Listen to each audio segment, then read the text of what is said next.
Pessoal, prepare-se aí para mais uma revelação chocante que acaba de sair. O médico fez uma revelação que vai abalar todo o cenário político brasileiro. Foi descoberto um câncer linfático em um dos maiores nomes da história do PT e a quimioterapia vai começar de forma imediata. No entanto, a situação é extremamente crítica devido à idade avançada e o Partido dos Trabalhadores enfrenta mais um problema depois do fiasco das eleições municipais. Então parece que uma maldição caiu aí sobre a esquerda, né? Porque olha só, gente, isso coloca ainda mais incerteza sobre o futuro dessa ala esquerdista.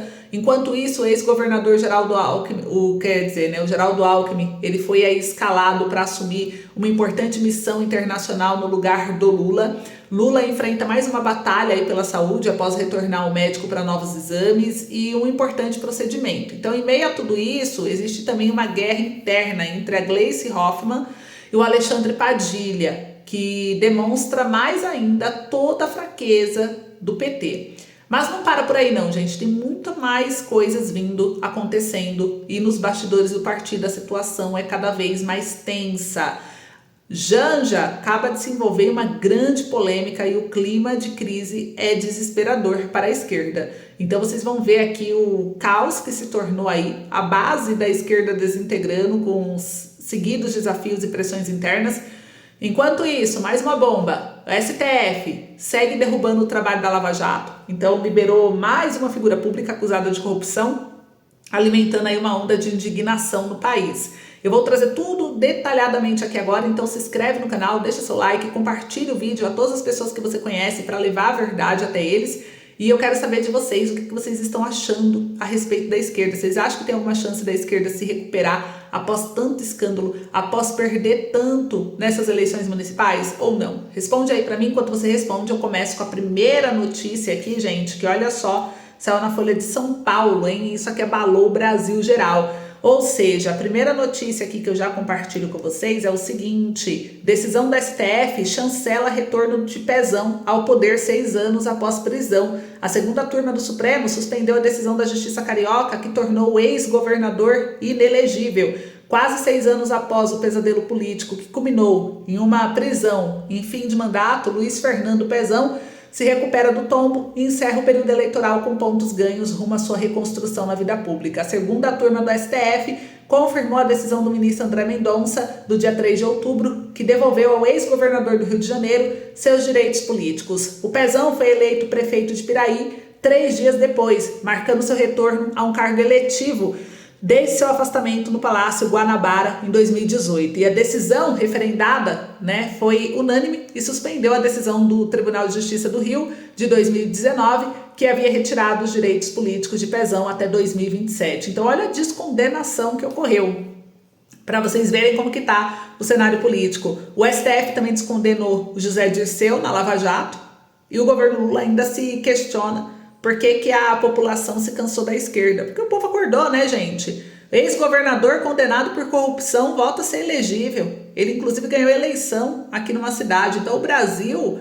ele infelizmente se tornou um palco vergonhoso onde o crime compensa. Mas não é para qualquer um, apenas para aqueles que têm influência e poder, que podem usufruir de um sistema que, ao invés de punir, premia quem desvia, corrompe, abusa da confiança da população. Esse é o país onde políticos envolvidos em escândalos milionários de corrupção, lavagem de dinheiro, rachadinhas conseguem continuar a vida pública. Muitos voltando ao cenário eleitoral como se nada tivesse acontecido. Então, em um ambiente como esse, a impunidade não é só tolerada, ela é incentivada, certo? E aqui, gente, só que tem um problema, né? A gente vê aí a descondenação e a anulação de processos que viraram práticas corriqueiras no STF, mantendo candidatos que deveriam estar inelegíveis livres para disputar, manipular, perpetuar seus esquemas de poder. O impacto desse cenário é devastador, porém, gente, tem um problema maior, né? O pior de tudo, sabe o que é? Por mais desanimador que pareça, a responsabilidade também recai sobre a própria população, que muitas vezes elege esses políticos corruptos. Mesmo sabendo que seus antecedentes, o brasileiro se torna cúmplice involuntário quando ele escolhe fechar os olhos acreditando em promessas vazias ou confiando cegamente em figuras que já traíram a confiança do público. Essa atitude mantém a roda da impunidade girando e mostra que a mudança só virá quando a sociedade tomar consciência do poder do voto. Então, para acabar com esse ciclo, o brasileiro precisa entender que o voto é uma arma poderosa, gente. É essencial que ele seja mais crítico, né, que pesquise sobre o passado dos candidatos, que não vote por emoção ou promessas baratas. A lei do ficha limpa é importante, mas não é suficiente. A gente viu aí o STF apoiando o governo, apoiando essas situações. Então a gente sabe que a justiça não dá para confiar mais do jeito que tá, né? É desanimador, mas é o que ocorre. Então esse alinhamento entre o STF e o governo aí do Lula coloca em evidência o nível de cumplicidade que corrompe a base da democracia brasileira. Então o Supremo, que deveria ser a última instância de justiça e imparcialidade, é agora visto como um palco onde aliados do governo têm suas punições desfeitas, independentemente da gravidade dos crimes, e o governo que tanto prometeu renovação revela-se mais do mesmo, um governo que defende figuras marcadas pela corrupção e não hesita em fazer o uso de suas influências para proteger aqueles que alimentam seu sistema de poder. Então, a pergunta que fica é essa: até quando vamos aceitar esse tipo de situação? O povo quer mudança? O povo tem que começar a fazer mudança, começando pelo voto. Quer ética? Quer líderes que realmente representem seus interesses? Então vocês já sabem o que fazer. Agora, mais uma informação aqui que saiu e pegou mal dessa vez aqui pra Janja, viu, gente? Tem um complô aí contra a Janja acontecendo. Olha só, né? A participação de Janja em vídeo sobre o suposto caso de violência doméstica de Nunes irrita a cúpula do MDB. O episódio foi relatado pela mulher do prefeito em um boletim de ocorrência em 2011, não teve novidade do caso, não gerou inquérito, ela mesma não apresentou ali as provas, enfim, né, o que precisava para abrir inquérito, e o prefeito reeleito negou ter cometido agressão. E essa aparição da Janja, esposa aí do presidente Lula, né, nesse vídeo abordando essa acusação de violência doméstica, ela não citou o Ricardo Nunes, mas ela fez o vídeo na véspera da eleição a respeito, gerou uma polêmica, irritou a cúpula do MDB, como viram aqui no jornal O Globo. O caso remonta a 2011, não resultou em inquérito, mas Janja aproveitou a situação. Para quê? Para tentar desestabilizar a imagem de um político da oposição. No entanto, o que pegou mal para a Janja aqui? A sua participação pareceu forçada, desprovida de embasamento, refletindo mais a um ataque oportunista do que uma preocupação genuína com as questões sociais. Desde que assumiu o papel de primeira-dama, Janja tem se esforçado para construir uma imagem pública, mas o carisma e a relevância que se esperam de uma figura nesse cargo não foram conquistados. Recentemente, uma pesquisa mostrou que a maioria dos brasileiros sequer conhece Janja ou seu trabalho, revelando uma desconexão com a população. Enquanto outras primeiras-damas no passado atuaram de forma engajada em projetos sociais que as tornaram figuras queridas, Janja parece estar mais preocupada em fazer ataques aos adversários do governo sem construir um papel de relevância para o país. Então a postura de Janja foi criticada, tem sido de alguém que pegou o bonde andando, sem um histórico próprio ou realizações concretas, e ela surge apenas para defender o governo e atacar a oposição. Já perceberam? O uso de temas delicados como a violência doméstica em uma disputa política, sem qualquer fundamentação concreta ou novidade do caso, é uma estratégia que desrespeita não apenas a justiça, mas a seriedade com que temas sensíveis deveriam ser tratados. Em vez de abordar questões de impacto real para os brasileiros, Janja parece ter assumido o papel de fantasma político, surgindo apenas para defender interesses do seu grupo, sem que a população entenda o que ela realmente representa. Eu queria saber a opinião de vocês. Enquanto isso, vamos falar agora um pouquinho do estado de saúde do Lula. Gente, o Lula envia o Geraldo Alckmin. O Alckmin irá substituir Lula para a COP29 e ele cancelou a terceira viagem internacional desde o acidente do México. Após a queda no Palácio do Alvorada, o presidente também deixou de ir a compromissos internacionais, como na Rússia, na Colômbia, e isso vem preocupando tanto a ala esquerdista, né, quanto a população também em relação ao que está acontecendo de fato na saúde de Lula. Será que é uma estratégia? Será que realmente está grave? O Lula ele foi ao médico novamente, né? Saiu aqui no jornal para retirar agora os pontos da cabeça após o acidente. Então ele sofreu essa queda no dia 19 de outubro, ele está sob acompanhamento médico desde então, né? Aqui diz que ele precisou levar 5 pontos e passou por exames de imagem para averiguar se o ferimento representava algum risco de sequela.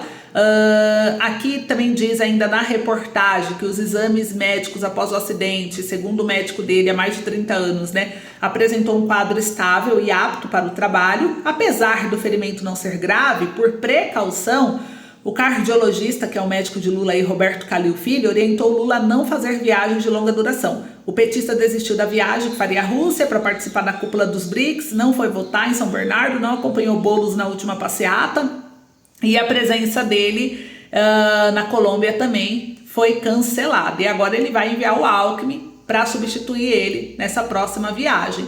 Enquanto isso, uma racha na esquerda, né? A esquerda ela vem sofrendo várias derrotas. Tem aí a questão do Lula, tem a questão da perda das eleições municipais, né? Que perderam bastante aí em vários municípios. O PT foi o partido, assim, um dos partidos que mais teve queda de popularidade.